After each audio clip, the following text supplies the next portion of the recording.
అందరికీ నమస్తే. నేను మీ జోష్నాదేవి. జోడీ క్విజన్స్ కంటెంట్ ఛానల్కి స్వాగతం. ఈరోజు పికిల్స్ ఎపిసోడ్ కింద నిమ్మకాయ పచ్చడి చూపించబోతున్నాను. మీరు ఈజీగా 1 మంత్ స్టోర్ చేసుకోవచ్చు. ఇక్కడ నేను 50 నిమ్మకాయలు తీసుకున్నాను.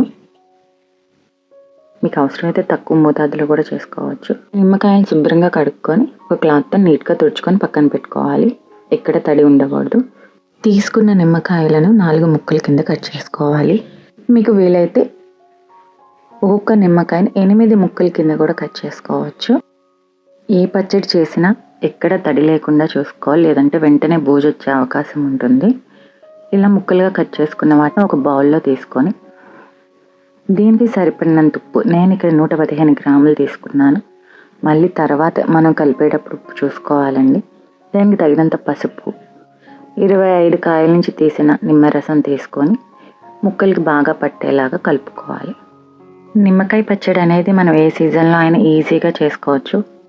నేను ఇక్కడ చూపించిన కొలతలు మీకు తక్కువ కావాలంటే హాఫ్ చేసుకోండి, లేదా ఎక్కువ కావాలంటే డబుల్గా పెంచుకోండి.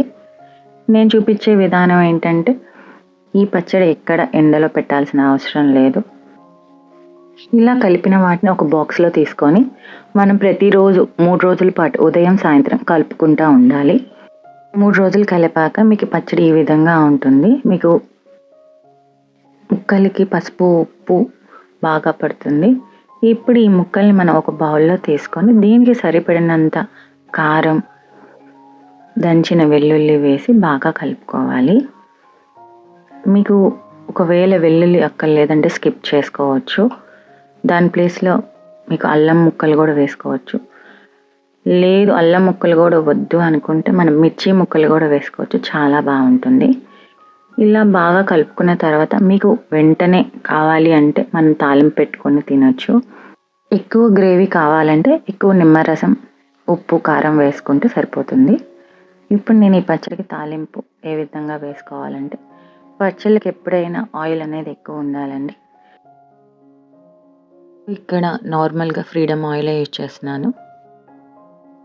ఏ నూనె అయినా పర్లేదు. అందులో ఆవాలు, జీలకర్ర, వెల్లుల్లి, మెంతులు, ఎండుమిర్చి, కొద్దిగా ఇంగువ వేసుకొని పచ్చడికి పట్టిస్తే ఎంతో టేస్టీ అయిన నిమ్మకాయ పచ్చడి రెడీ. ఈ టేస్టీ పికిల్ని మీరు కూడా ట్రై చేసి మీ ఫీడ్బ్యాక్ని కామెంట్ ద్వారా తెలియజేస్తారని ఆశిస్తున్నాను. ఆరోగ్యంగా సంతోషంగా జీవించడానికి మీ వంటగదే మొదటి అడుగు. Thank you all. Thank you so much. And don't forget to subscribe my channel.